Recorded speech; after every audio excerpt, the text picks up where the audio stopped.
get up, get up, get up. What's up, Mets fans? Welcome back to another episode of the Mets'd Up Podcast. The cat's out of the bag a little bit. You see, we are in a completely different spot, a completely different area. No longer in my office in Astoria. We are actually at Citi Field, and that is because we are happy to announce, the big announcement is that we are now the official podcast of the New York Mets, which is just still unbelievable. Shocking. I literally can't believe it. I've had friends, family, people coming out of the woodwork this last weekend since it became official to congratulate me, congratulate us. Dude, we did a good job. Yeah. We got seen by the team that we talk about. Not a lot of people can say that. We've done a hell of a job and super excited for what is yet to come. We have so much more content. Nothing's changing. It's just going to be better. There's going to be more content. We're going to have player interviews with current players, former players. It's going to be a much better podcast, which I just can't wait to get going. I almost can't even believe it. We did such a good job on our own. High five.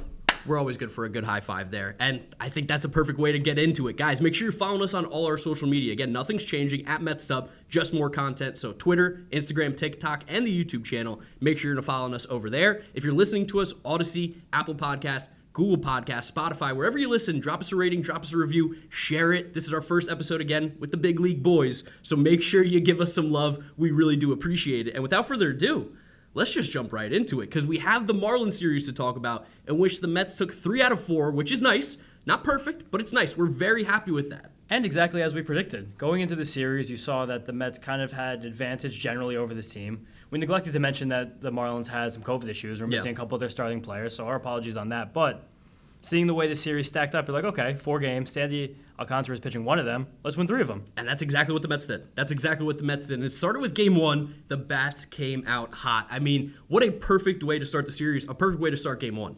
This feels like a lifetime ago. I know. The 4-game series are always such a slog. They feel so long. But that's why you guys are listening to us, so you can remember what happened in game 1.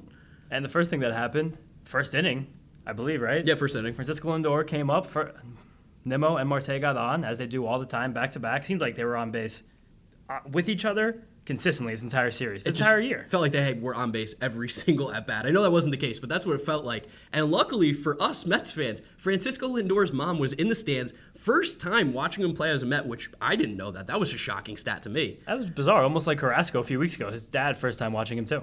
But she was out at the game, and Francisco Lindor in his first at-bat with his mom watching him as a New York Met hits an absolute shot to center field, 3-run homer, and kind of breaks the door open right from the beginning. And I believe they flashed on Saturday. That was the longest home run of Lindor's career, right? As a Met. Longest home run Francisco Lindor's ever hit as a Met, which, love that. Yeah, no, absolutely love that. He swung the bat really well after maybe being a little bit of a slump. That's just what Francisco Lindor does, and it's great to see him possibly breaking out of it. And the offense was just clicking from the start, which was great. It did. It was clicking from the start, but then they also kind of chilled for a few innings, like the Mets do like to do, and then just went completely ballistic again in the 7th inning. Yeah, and in between all that, we had Carlos Carrasco, who has been so reliable for this team, so great. Where would we be without Carlos Carrasco this year? Nowhere. I mean, not nowhere. This team would still be solid, but the fact that we've had his steadying, veteran presence in during the time, especially during Max Scherzer's stead on the IL and Jake DeGrom, of course, it's so comforting to have him here every 5th day. That was a guy you talked about at the beginning of the season. X Factor. You've been money with the X Factors recently. Pitching, man. But are we going to do the breakdown now or go back to the No, let's talk about Carrasco. All right. Well, Carrasco in this game, 6 1/3 innings,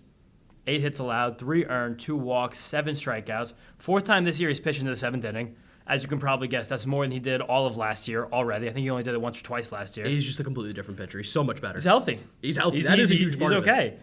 His 4-seam fastball and slider each led the way in this one. There was most thrown pitches.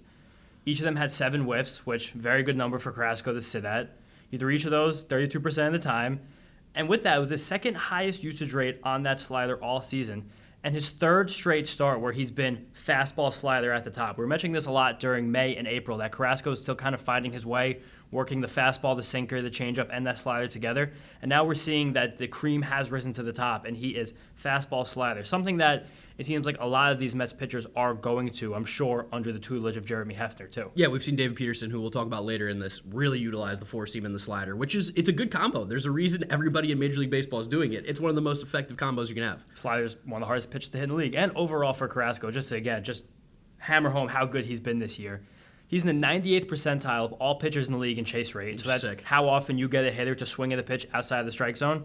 Only 2% of pitchers in baseball better than Carrasco. And hilariously, he is tied for the Major League lead with 8 wins. Which is a nonsense stat. It is. Also, we'll take it because when it's good for us, we'll be happy to talk about it. It is a nonsense stat, but at the end of the day, this shows that he's pitching relatively deep into games. They're playing good defense behind him, and the bullpen pitches well after he pitches. So not everything that goes into a win is credited to the starting pitcher, but you have to get the team in position to get you that win, and Carrasco is doing that almost every single time out. Dude, we told you guys last year it's going to be okay. Carrasco wasn't healthy. It's going to be a little bit of a longer process, especially with his age, and we couldn't have been more right. He has been so big for this team. Carrasco had 2 injuries in 2 complete different parts of his body. They're both like majorly important to the pitching process. Bone chips in an elbow and a bad hamstring.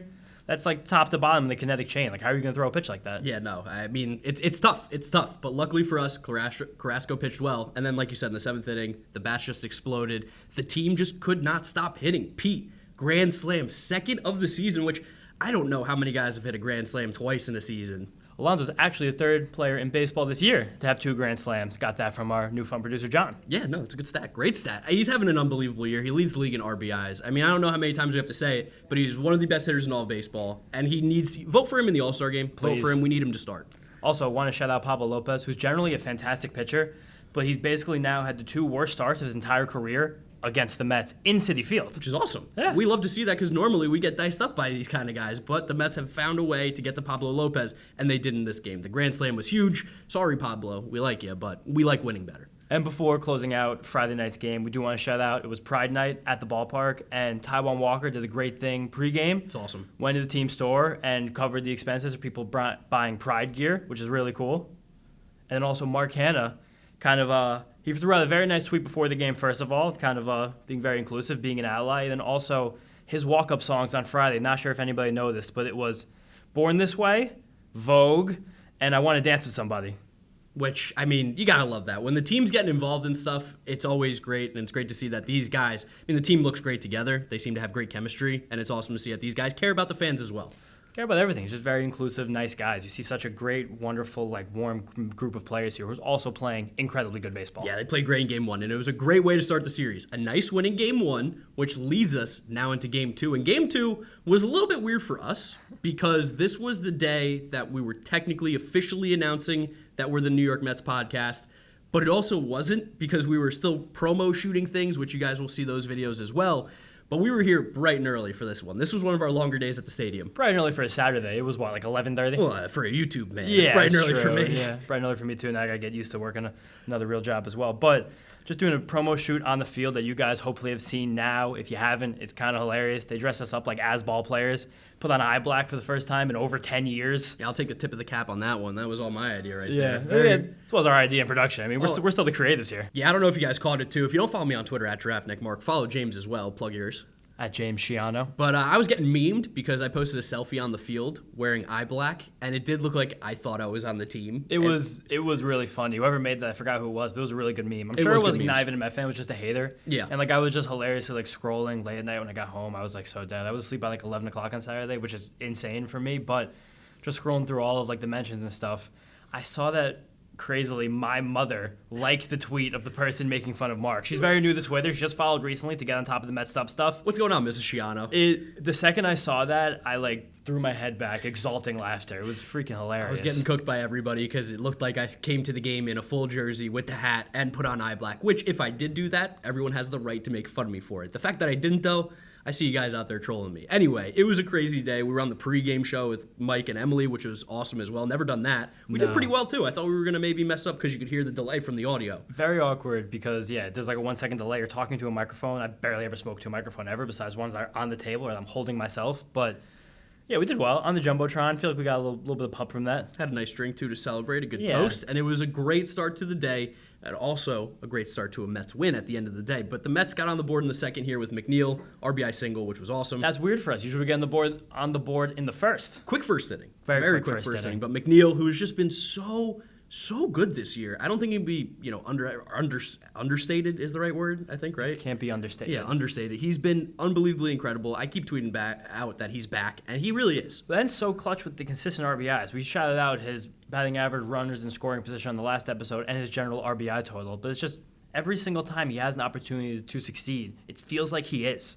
And, like, they keep shifting against him, too, which is also bizarre because at some point when our team's going to learn you probably shouldn't shift Jeff McNeil. He's hitting, what, like 390, I think you told me? Yeah, I grabbed some of the stats against the shift so far from McNeil this year. Hitting 385 against the shift. That's up from 280 last year when he really struggled. And his WOBA was up over 400. And that's one thing we talked about, too, last year when we were doing the podcast, was that McNeil hitting into the shift was tough because teams were shifting him. And it seems like he has made the adjustment, which we heard him talk about earlier in the year. So I'm going to hit it where they're not. I don't care about power. If I hit a home run, I hit a home run. That means I did something really well, but I'm not going to try to do that. And it's really helping this team like an unbelievable amount. Keeps the lineup moving. It makes the lineup so much deeper that guys like him and Marky Cheerios, Mark Canha are able to just keep the line moving. Also, for our new listeners, we have a couple like stupid nicknames. One of them being Marky Cheerios or Mark Canha because he's like really just stable and kind of boring, but he's always there when you need him, which is exactly how we describe him. He gives you good fiber. He's fibrous. Very fibrous. He is fiber.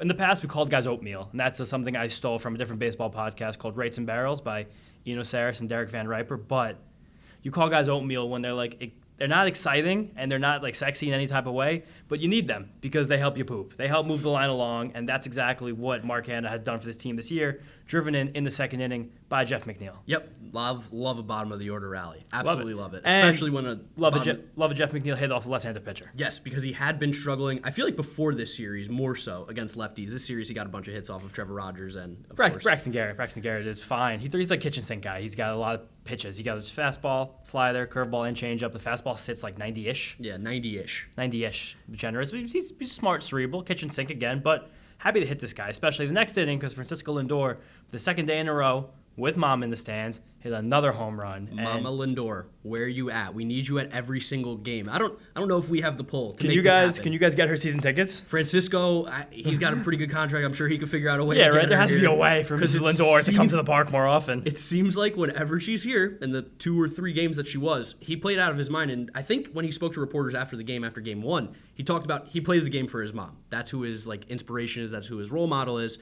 And you could tell by the way he was playing, he just felt like there was a little extra pep in his step.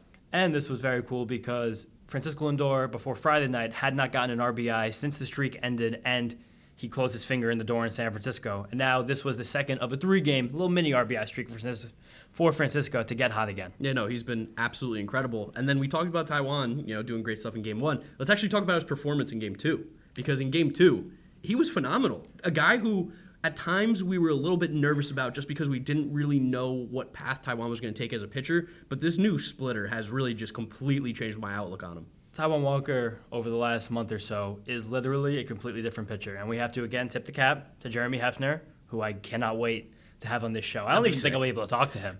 That's like a weird one for us that will probably be like, Jeremy Hefner. And like most people will be like, yeah, he's a pitching coach. And be like, yeah, but look at what he's done to the pitching. The pitching's been great. Like, I'm going to be more starstruck talking to Jeremy Hefner than I will be with like Lindor. I don't know about that. That's not true. Me. I take that one back. But maybe, I don't know, somebody else. But Taijuan Walker, this was a Taijuan Walker show in Game 2. We got those few runs early. That was all we needed. One of his best starts, I would say, his entire Mets tenure. Which we've also been at some of his best starts. The Cubs game last May. That's what I was thinking our friend about. Ernie, subtape_, biggest Jonathan VR fan on earth, another inside joke. His birthday last year had his Jonathan VR jersey. He wanted one so bad he customized it from the team store. Everyone tweeted at him how much he loves Jonathan VR. He's struggling a little bit this year, VR, so make sure you pump up Ernie because that's his favorite player. He probably feels bad about it. But Taijuan Walker against the Marlins on Saturday, 6 2/3 innings pitched, 2 hits, 1 walk, and a ridiculous 9 strikeouts, 1 earned run. And he retired 18 in a row from a John Burry, the infield single to start the first inning, to a Jazz Chisholm walk to start the 7th inning. Did you see the stat that they flashed on the board, too? I think they said at one point he retired 30 of the last 34, dating back to the last game, which is so disgustingly good for a guy who probably coming into this year, a lot of Mets fans, and honestly just around the baseball world, maybe didn't think would have as big of a role as he is with this Mets team. But now with this splitter, I mean, Taijuan, we called him a bulldog last year. He's back to that bulldog form. He's even better than a bulldog, man. This fastball split change, Taijuan, this is an entirely new guy. 19 strikeouts over his last 2 starts. Be hard-pressed to find a back-to-back start sequence in Taijuan's career where he even matched that number. And another thing, big thing from this start, I tweeted out on Saturday, is he is incorporating his slider significantly more than even he was a month ago when he was still pitching well. It's the 3rd consecutive start that Taijuan Walker has set a single-game season high in slider usage. So that means that for 3 starts in a row, it was the most sliders he had thrown in a game this year to that point. He's done that again, 3 starts in a row. And Saturday was only the 3rd time in his career that slider was his most thrown pitch in a single game, with the other 2 instances coming last year during the first half.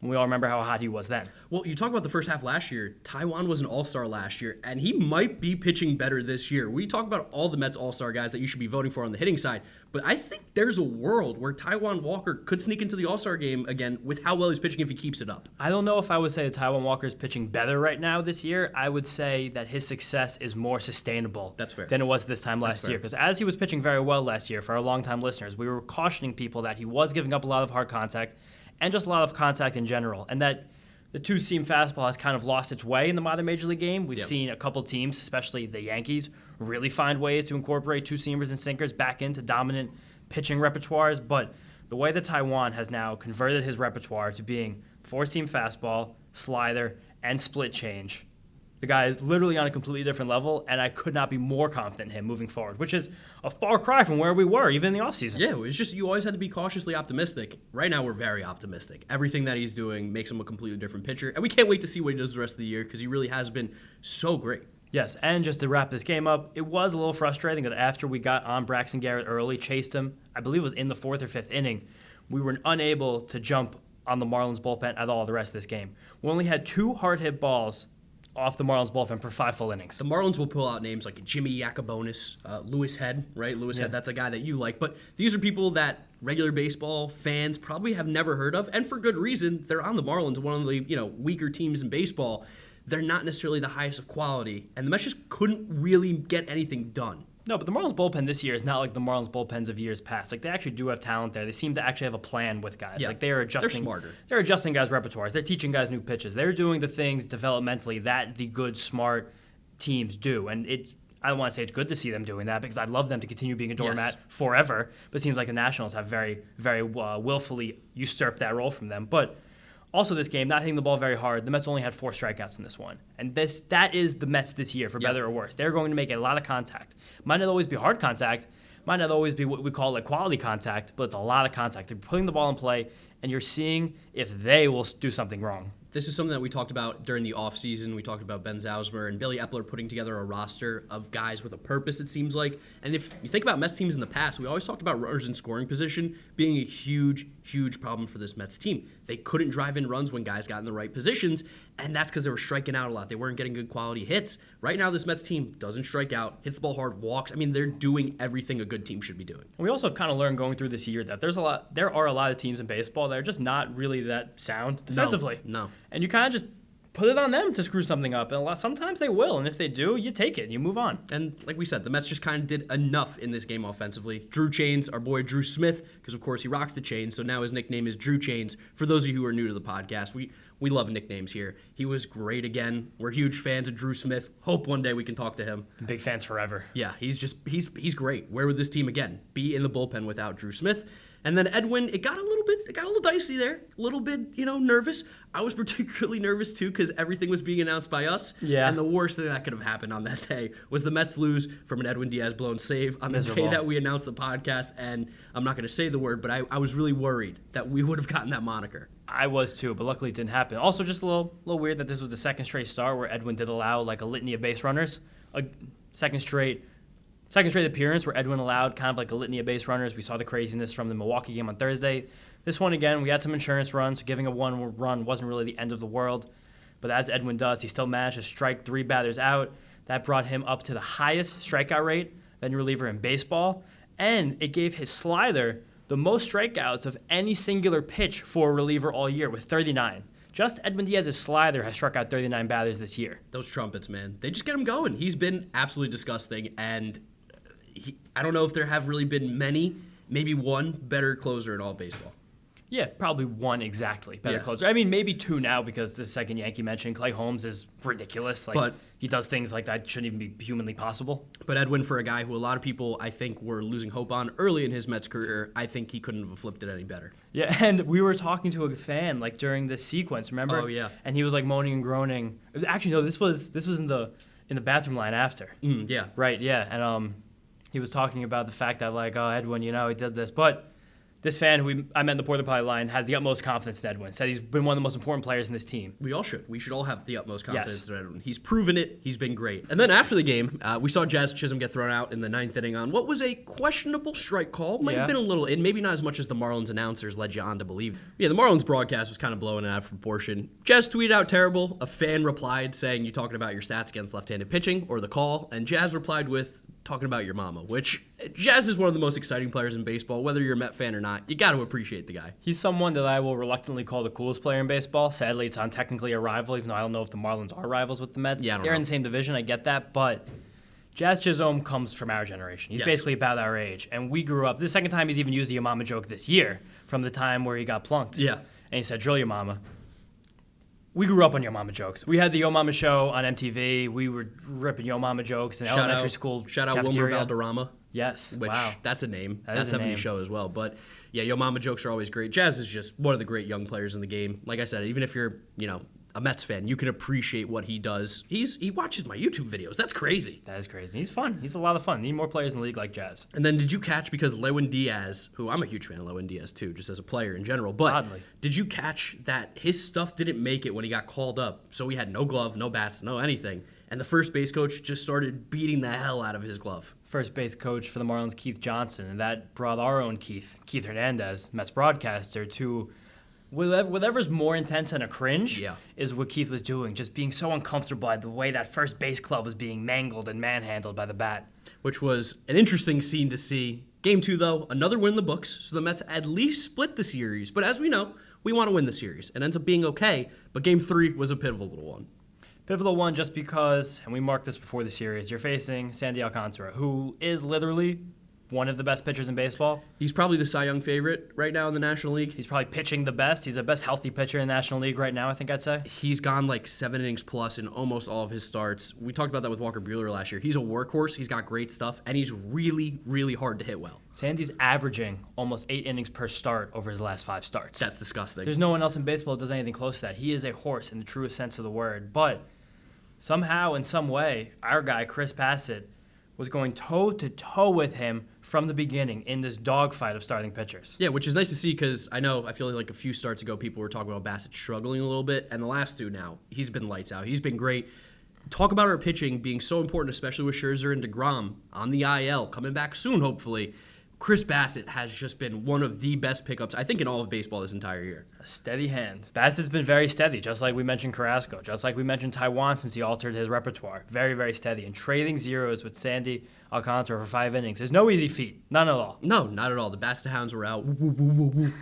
I had to do that for the first episode. He's awesome. He's great. And like you said, going toe-to-toe with one of the best pitchers in baseball is awesome. It just would have been nice if the Mets could have scored a few more runs, especially early. Yeah, but ironically and kind of sadly, we did scratch off the first run in this pitcher's duel, and that gave me way too much confidence that we were going to find a way to pull this one out. Yeah, we talked about Lindor, the first 2 games having a great series. He drove in the first run after a 2-out triple by Starling Marte, where he really legged that one out. He was running, especially for a guy who's had problems with the hamstrings and the quad and all that. It's great to see that he was running probably the best he's ran all year. And Lindor just fighting off a tough pitch from Sandy, getting a little single, a little doinker up the middle, get the run in. Situational hitting from Francisco Lindor. Really love to see it. Runners in scoring position, doing it again. Confidence.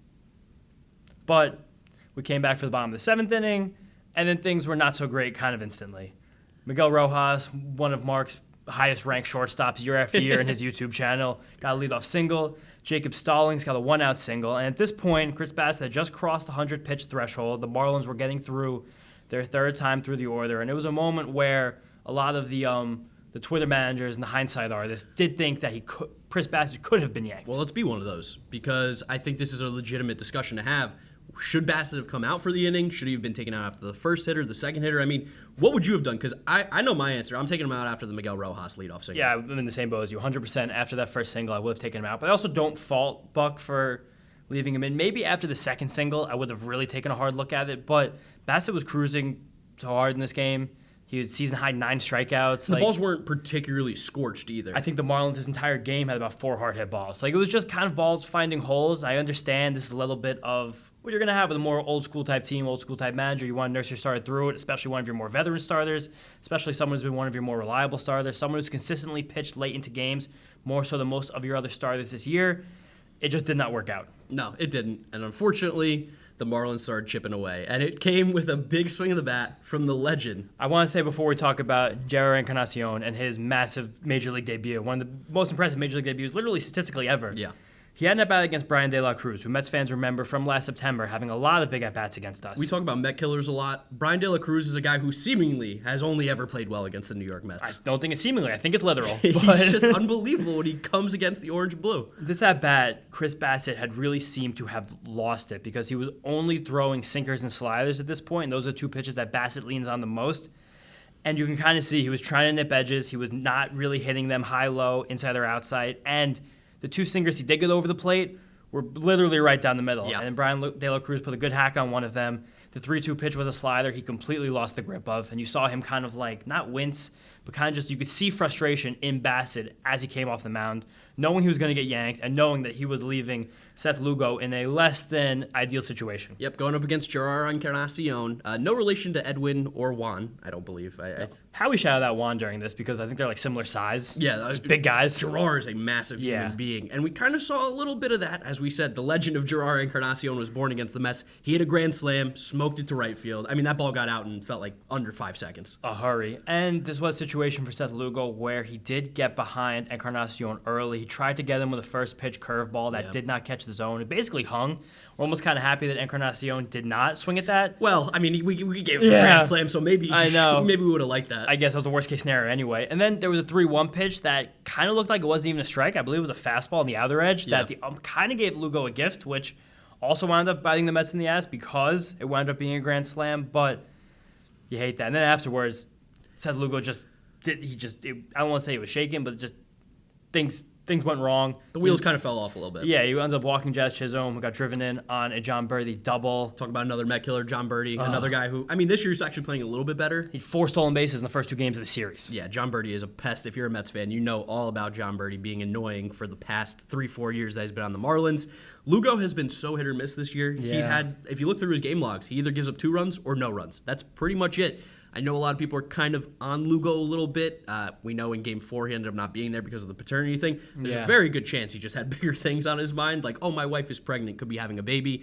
He's been so great for this team, I would not lose faith yet. I definitely would not lose faith. And we've been kind of telling people to stick with Seth Lugo through this because it's kind of just a little bit more of an execution thing than a stuff thing. His stuff, by all metrics, is still where it has always been.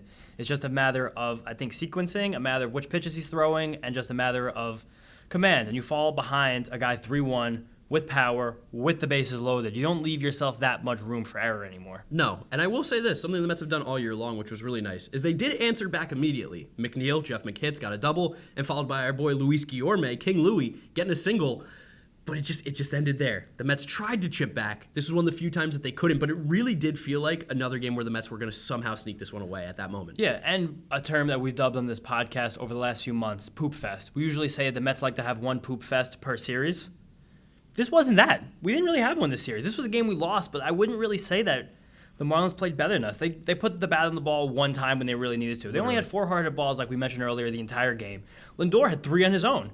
It's tough luck loss. That happens. Gerard Encarnacion, literally. I mean, he threw out Nito on that ball to right field that he smoked. Threw him out at second in the 3rd inning. Gerard Encarnacion is the first player since 1901, so essentially in the history of baseball, because since we've tracked baseball statistics. Yeah, who cares about prior to 1900, to have a grand slam and an outfield assist in his major league debut, and just throw a stolen base on top of that as well. Ridiculous. It happens. 162 games. There's going to be some crazy stuff that goes on. Yeah, the Mets, at the end of the day, we got a good performance out of Bassett. That's where I'll take the positives from that game, and we lost to one of the best pitchers in baseball. I think right now the pitcher in baseball is pitching the best. Yeah, without a doubt.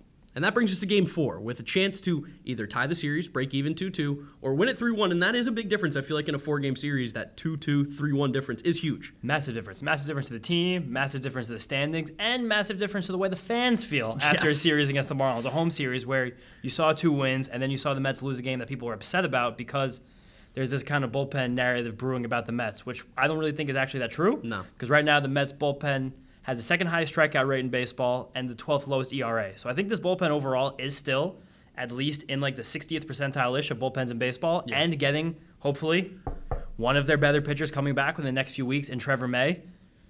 this is not an area that we want to build on, but it still left people feeling a little bit like we needed to do something on Monday to end this series. And the Mets did. They got it started like they have almost every game this year. In the first inning, Nimmo scorched a double off of Trevor Rogers, who's been struggling this year. Yeah. Marte smoked the ball, reached on an error, and then Lindor single, and the Mets were cooking right there. Canna, RBI walk with the bases loaded. Pete and JD did struggle a little bit. They struck out, and I was kind of getting a little bit nervous. But as Mark Canna has done seemingly since the beginning of June, he has just continued to get on base. He has been one of the best in baseball. Like you just said, Mark, Mets were tacking on runs consistently. We tacked on 2 more in the 4th after a J.D. Davis walk, Jeff McNeil double, Eduardo Escobar sac fly scoring J.D., and Trevor Rogers wild pitch scoring McNeil. But something a little unfortunate, Jeff McNeil came up after kind of a hectic trip around the bases, kind of just grabbing at that hamstring, which is something I really, really did not want to see today. It's heartbreaking. It's heartbreaking because he's been so vital to this team all year long. You look at a lot of their big innings. You look at their big rallies. Jeff McNeil is at the middle of it. The dude just puts the ball in play consistently, and I mean, he does it the best in baseball, arguably. Or he's at the end of it, being a guy who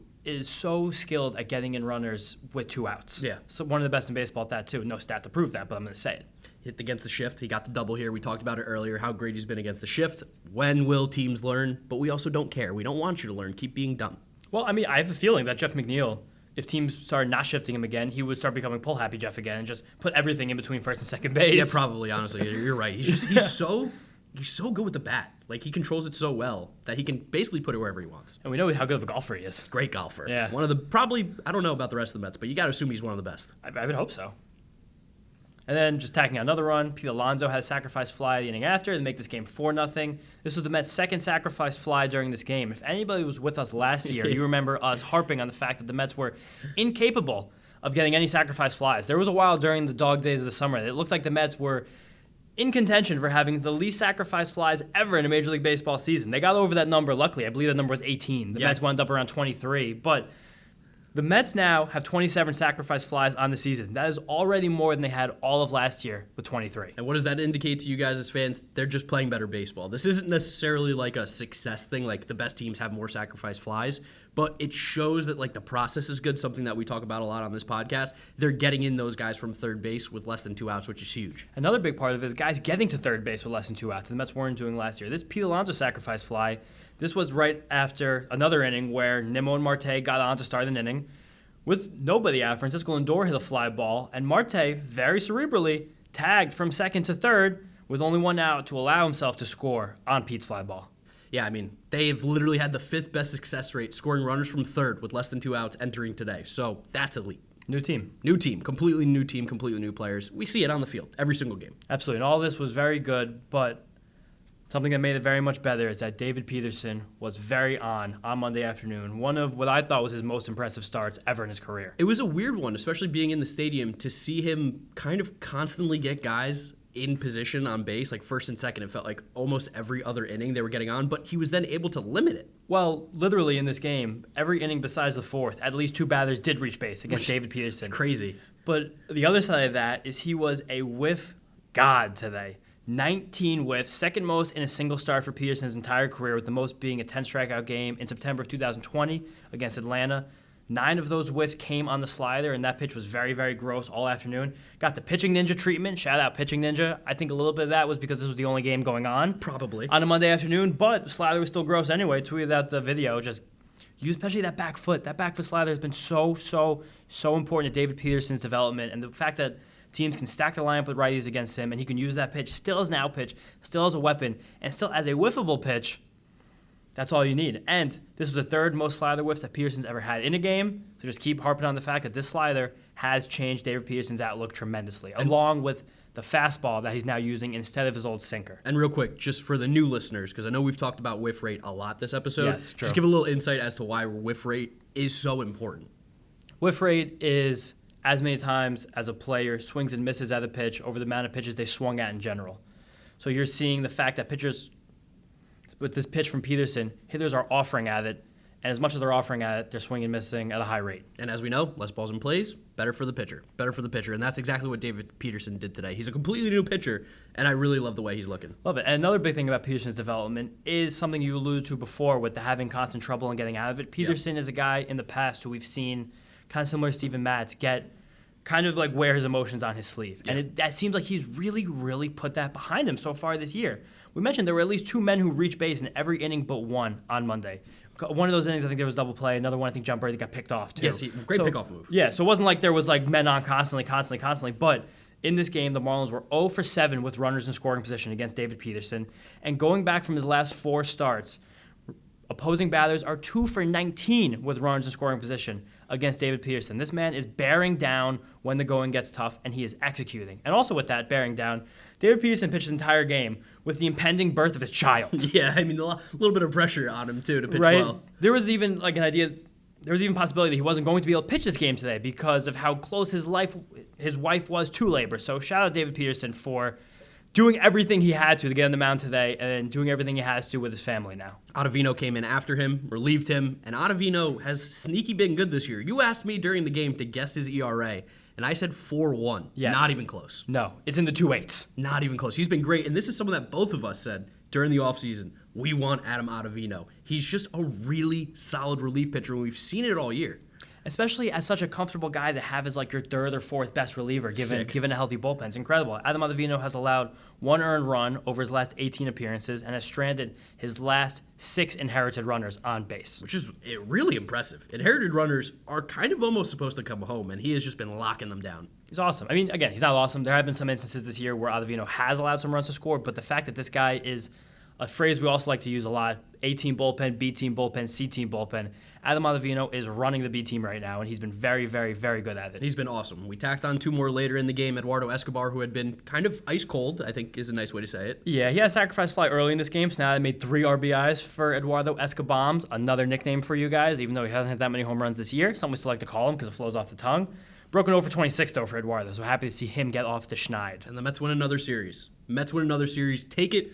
Yeah, give a high five. First series for the Mets'd Up Boys, being the official podcast of the New York Mets. And we get a win. Take a deep breath. Everything's going to be okay. We're going to be good. Yes. That was important to us. We needed to get that series win for the first episode. And also very important to the fans of Citi Field. Shout out to all you guys because there were great crowds for all 4 games of the series. There's a very good chance on a Monday afternoon that we were not going to have a great crowd. I was shocked how many people were here. This was one of the loudest, more like not loud like its terms game loud, but like chatter loud I've heard for any game this entire season. Very good crowd today. Shout out our friends that we made in section, I believe 114. Yep. Elon and Mark. Mark with a C as well, the right way. Mark with a C as well. They lived in Westfield for a period of time, just like we did, which was kind of hilarious. Giving us a shout out, being shocked that we were the official podcasters of the New York Mets. That was fun to interact with the fans. Yeah, it was pretty cool to see our promo go up on the board and then have like people on Twitter tweeting at us at Mets'd Up or at our personal accounts, being like, "Hey, look at this is sick. This is so cool." It's really awesome that you guys are also excited because I don't know if you can tell, we're pretty excited to be doing this. Yeah, pretty excited. And then a couple more stats to just wrap up this series. We saw a lot of run-scoring opportunities being cashed in by Francisco Lindor and Pete Alonso, as they've done all season, with Starling Marte and Brandon Nimmo getting on base seemingly at will ahead of them.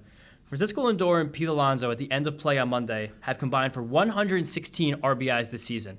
That is by far the most of any duo in all of baseball, ahead of Nolan Arenado and Paul Goldschmidt, 103 RBIs, and Aaron Judge and Anthony Rizzo at 98 RBIs. So just our best players playing their best baseball, catalyzing us to more victories. Lindorks are furious right now. The guy's just really good. I don't know how many times we have to tell you he's one of the best shortstops in baseball. Everybody vote Pete Alonso, Francisco Lindor, Brandon Nimmo, Starling Marte, Mark Hanna, Jeff McNeil, and Luis Guillorme for the All-Star game. Yeah, we really want Guillorme to get in there. If you can write him in, find a spot for him. If we just get Luis Guillorme mentioned for getting votes, I think that's a win. Get him on a board, anything. Be sick. Imagine getting him into the final vote. Oh, that'd be sick. Did you hear Buck before the game? He was talking about that they think in the All-Star game there should be a utility position that should be voted on. He's like, they're extremely valuable to these teams, and I don't know why it's just kind of been pushed to the side. That's also a big piece of modern baseball, too. Almost every team has one of these guys on their bench that could play like either every outfield position or multiple infield positions, just because having that will allow you to carry an extra pitcher. We know how badly every single team wants to carry an extra pitcher in modern baseball. Yeah, and you talk about pitching, too. The Mets have been great. That was their 11th shutout of the year, tied with the Yankees for the most in baseball. They only had 8 all of last year. We're here on June 20th, and they have 11. The pitching has been lights out along with great offense. And great bullpen. But want to throw it back to that starting pitching because we on this podcast, if you guys heard us, were a little bit nervous about how our pitching was going to stack up with Max Scherzer going down only about a month ago at this point. Yeah. But a great month it has been because Carlos Carrasco, Taijuan Walker, David Peterson, and Chris Bassett Our 4 pitchers that we saw in this series all have really, really stepped up in the wake of Max Scherzer's injury. Carrasco's won 5 games since Scherzer went down. Taijuan's won 4. Peterson's won 3. The ERAs, Taijuan has a 2.48 ERA since Max Scherzer's injury, and all of them are giving us at least 5, 6, or even 7 innings per start over that stretch, saving our bullpen, allowing us to kind of work these bullpen games into the schedule, just getting the team in position to win seemingly every single night. You can't understate how important this starting rotation has been to the Mets' success without their 2 best guys. I'm going to give you a few baseball buzzwords here. Gutty performances. Gutty performances by these Mets starters. And it's nice, too, because Scherzer is making his rehab start either this week, I think, in Binghamton. Is that official yet? Tuesday in Binghamton. And he's pitching to James McCann, which is Yes. also cool because that's a cool way to get them back in the flow of things. Can't wait to get Max Scherzer back. And Jacob deGrom's been at the stadium throwing, doing stuff all over the place. So we hope to see him back soon, too. Praying. And then just one thing that I've noticed, too. We talk about the catching. James McCann just mentioned his name. How about Tomas Nido? He's been catching an insane amount of games. And I don't think any detriment to Patrick Mazeika. I think it's just more of a boost, a little bit of a compliment to Nido. The pitchers love throwing to him. I think Bassett gave him massive praise before or after his last start, saying that Nido is one of the reasons why he's able to be so successful. While Nido's numbers may not light it up on the page, on the stat book, defensively what he's been able to do as a catcher, he's been so immensely valuable to this team. And also hitting in the 9 spot, he's been able to work some walks, flip over that top of the order. I mean, his numbers aren't going to make you excited, but he's been having an impact on this team. No, especially the way his approach run and scoring position has been very impressive. And how often do you look back at the series, especially a 4-game series, and you see that one guy caught all 4 games? Yeah, not many times. The guy's a warrior back there. Absolute beast. Shout out to Tomas Nido. He's been, like you said, a warrior. Now, we do have a little bit of a short game series coming up here. We're going to talk about the Astros series out in Houston, 2 games. So we went from a 4-game to a 2-game series now. What are the pitching matchups looking like, James? Pitching matchups Tuesday night, we're going to have Trevor Williams going against Jose Urquidy. And Wednesday afternoon, 2:10 start, 8:10 on Tuesday, 2:10 on Wednesday. Carlos Carrasco versus Luis Garcia. Now, I'm not sure how Urquidy's been pitching this year. Urquidy has not been pitching that well, but Urquidy is a guy who I will call him a kitchen sink guy, kind of like I just said for Braxton Garrett, but the stuff is a better across the board. Urquidy has a very, very, very good circle changeup from the left side. He's not really going to scare you, though, with velocity or breaking stuff, but that changeup is very good. The Mets have struggled a little bit this year against kind of soft-throwing lefties. Urquidy was, this is going to sound kind of crazy, Urquidy was kind of just like built in the Astros pitching lab. They kind of designed every single one of his pitches to have like perfectly aligned movement in terms of what modern baseball seeks. So you're going to see like he's going to break off good sliders, he's going to break off good curveballs. Again, the changeup is the weapon. Fastball has good ride, has a good shape. It's not really thrown in a way that's going to make you very scared of it. I don't think the Mets can hit Jose Urquidy. I'm a little worried about the Astros hitting Trevor Williams, though. Yeah. Hopefully, Yordan Alvarez still has a sore hand. That'd be great. And he's not playing in this game because Yordan Alvarez is hitting like, I think it's 415 since the beginning of May. I mean, this entire Astros lineup is loaded with Yordan Alvarez, Kyle Tucker, Alex Bregman. I mean, the list goes on and on. Yeah, Jose Altuve. How could I forget him? I mean, the list goes on and on. The team is absolutely loaded. Michael Brantley, probably one of the most boring players, but he's great. And a big part of this Astros team is that this year they have one of the best bullpens in baseball, something that they've always had good bullpens the last few years, but it's been a lot of like pop-up, like little Astros guys that come out of nowhere. This year, Mets fans are going to really hate that they've turned Rafael Montero into a bona fide weapon out of the pen. They signed, I believe, Kendall Graveman too. No, Graveman was there. He's with the White Sox now. He's the White Sox here. I thought that. Ryan Presley in the back end is lights out. He's an incredible reliever. This team, Hector Nery's old friend, as we predicted last year, the Astros have fixed him pretty easily. He's also very good. So if you do fall down early to this Astros team, I think they have the highest bullpen K rate in baseball and top 5 bullpen ERA. Oh, yeah. Very, very good. And then coming at Wednesday's game, I think Luis Garcia is a very fun pitcher. Rock the baby. Yeah, if you guys want to see rhythm, Luis Garcia has rhythm. Yeah, if you're either gonna love watching him pitch, if you like the Juan Soto shuffle, you'll probably like Luis Garcia rocking the baby. The salsa. He's a little Johnny Cueto-ish in how he just tries to change up his rhythm a little bit. Or you're gonna hate him and you're gonna say throw the ball, stop messing around. He's also built like a linebacker. He's one of the thickest boys in all of baseball with some really fun like curly long hair coming out of the back of his hat. Again, hasn't been as good this year as he was when he burst onto the scene as a rookie. His big pitch is a cutter. Ball's going to be in play. Yeah. The Astros play generally good defense. I'm just hoping that the Mets can kind of jump out in front of them. And sad and a little bittersweet to throw in a word that we use a lot in this podcast. The Mets are going to miss Jeremy Pena in this series, who's on the IL with, I believe, a thumb. Talented player, yeah. Very talented player. One of the best young players in all of baseball. Was in the catbird seat for Rookie of the Year. We'll see how quickly he comes back, see if he can secure that award. But bittersweet that you're going to miss watching one of the most exciting young players, but you're not going to have to face one of the most exciting young players. Last shout out I'm going to give is a personal one. Shout out to Brandon Bielak, who I played baseball with throughout high school. He's on the Astros. He's a Jersey kid. So that'll be cool to see him pitch against the Mets. And hopefully we rock him. Sorry, Brandon, but I hope we hit you. Bielak was one of, I believe, 10 or 11 pitchers all season last year, relief pitchers, to have at least a 20% whiff rate on 3 different pitches. Listen to these stats that we're dropping. Crazy. We got all the stats for you guys. If you're trying to learn a little bit about baseball, along with get the recap with the Mets, this is your spot. Definitely. And as a close, something we're gonna try and give a shout out some new segments this episode. We're gonna be at more Mets games. We're gonna be in the ballpark a lot more. We're gonna try and shout out the craziest jersey that we see from every single series. And Mark today saw what I think is one of the craziest jerseys that has ever graced Citi Field. Yeah, I was walking across the Shea Bridge. I didn't talk to the guy. Probably should have. Probably should have got his name so I could give him a shout out. That was a botched job by me. But I stopped in my tracks because I saw a James Loney jersey. James Loney, who is someone that I think we joke about on this podcast many of times, that he was a first baseman for this team. I don't even know where you buy one of those. That feels like you have to do a custom job. Is he a Loney family member? That feels like you got that jersey that August he was on the team, and they were just trying to pump things out and sell things. You know how great this Mets organization is at making money. This is a well-run organization we got going here. You got James Loney on the team, someone who is not going to be on the team very long. You sell that jersey, and this guy bought one. Maybe he made a pick that game. Maybe he had a walk-off hit that game or something, and the guy made a bet behind with you. Yeah, that could be like my Trevor May bet, where if James Loney gets a hit here, I'm buying the jersey. Yeah, the Patrick Mazika tweet. I'm good for one of those once a year. Patrick Mazika. My first son will be named Patrick, in case you guys didn't know that, because he hit the home run. Against the Mariners. Andres Munoz. Man, I'll never forget it. It's going to be etched in the history of my family till the end of time. But, I mean, first episode with the Mets. First time in the new studio-ish. I don't know if we're going to be here all the time. We might be moving around. We're here today, though. I think it's the Seaver room. Yeah, it's great. I'd love to be associated with Tom Seaver as much as physically possible. We're super excited. We're super fortunate that the Mets reached out to us and wanted to be a part, or have us be a part of their family. Couldn't be thankful enough. We have so many exciting things coming. This week, just alone, we have interviews with Todd Zeile and David Cohn coming out later this week. We went around and asked fans about their black jerseys. We were talking to players like Adam Ottavino, J.D. Davis, Dom Smith on the field, asking them some questions. The amount of content that's going to be coming from this podcast just got, significantly bigger. Exponential. We're not even going to be in charge of that anymore. No, it's going to be nice. We get to just be behind the camera and have fun and give you guys good quality stuff. And, before we leave, I know you're about to sign off, I do want to shout out a few of our fans that we ran into on Saturday. Yeah. I believe Tyler, one of their names. We saw a Tyler and a Randy. Yes, which shout out to you guys. We want to see you guys. If you're at the ballpark, make sure you're letting us know when you're there. We're going to be, at least one of us, almost at every game as much as we can. James has a job. I do my YouTube thing. So while we're there, if you see us, say what's up. Take a picture. Say hi. Ask us a question. We love talking about the Mets. We love talking about baseball. And we love interacting with you guys, the fans at home. Absolutely. That's the whole point of the show. We kind of want to be like an intermediary between you guys and the team, because we are you guys. We are fans. We've been Mets fans since we were literally infants.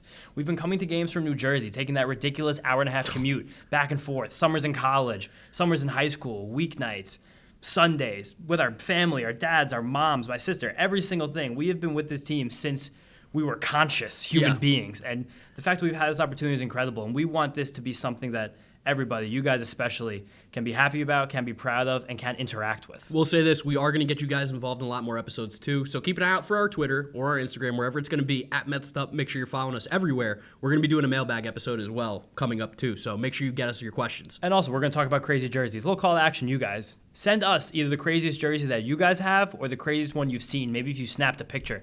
I have a picture of a guy who wore a Dan Warthen jersey a few weeks ago because I have the Jeremy Hefner jersey, so I'm a big nerd for pitching coaches. So if you guys have a crazy jersey you've seen, have a crazy jersey you have, throw that in the comments on the tweet for this episode. I think that's a perfect way for us to wrap up this episode. Guys, thanks so much for listening. Thanks so much for watching. If you're over on YouTube, we really do appreciate it. Make sure you're following us everywhere at Mets'd Up. You can follow me at Draftneck Mark, James at James Schiano. Yeah, no more of the other name. He's now at James Schiano. And thanks for listening. Thanks for watching. We'll see you on the next episode of the Mets'd Up Podcast. Peace out. Peace out, guys. See you next time.